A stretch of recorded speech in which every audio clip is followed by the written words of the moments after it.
अखन अहाँ सब सुन रहल छी म्यूजिक के शानदार प्रस्तुति present by Karan music Warisnagar Samastipur.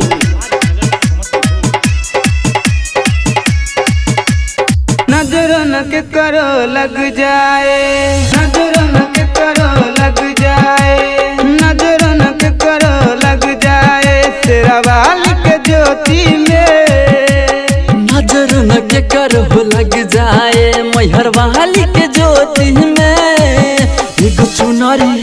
एगो चुनरी दू चार गो नारियल ले आई ह झोली में, एगो चुनरी दू चार गो नारियल ले आई ह झोली में।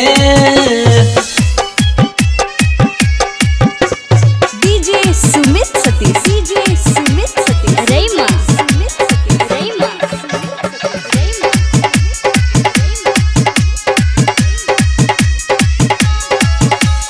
ऐसन चुनरी ऐसन नारियल कहवा से लाइल, हे तेरा वाली भगत देखा तोर द्वार पायल, द्वार पायल।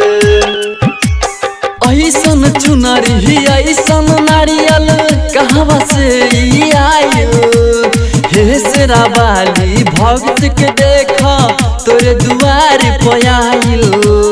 दर्शन देखा दा माँ शेरा वाली, दर्शन देखा दा माँ शेरा वाली, दर्शन देखा दा माँ शेरा वाली भगत कटोली में, दर्शन देखा दा हे शेरा वाली भगत कटोली में। एगो चुनरी दू चार गो नारियल ले आई ह झोली में, एगो चुनरी दू चार गो नारियल ले आई ह झोली में।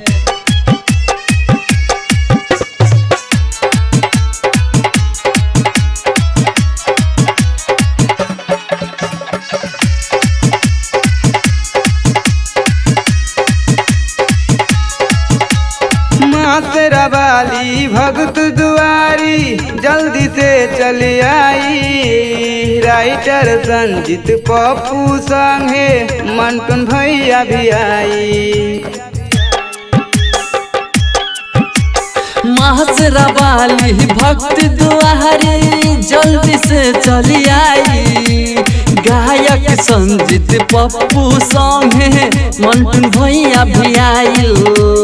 बड़ा सुनर लागेलू माँ, ओ बड़ा सुनर लागेलू माँ दीपक ज्योति में, बड़ा सुनर लागेलू माँ भगत कटोली में। एगो चुनरी दू चार गो नारियल ले आई ह झोली में, एगो चुनरी दू चार गो नारियल ले आई ह झोली में।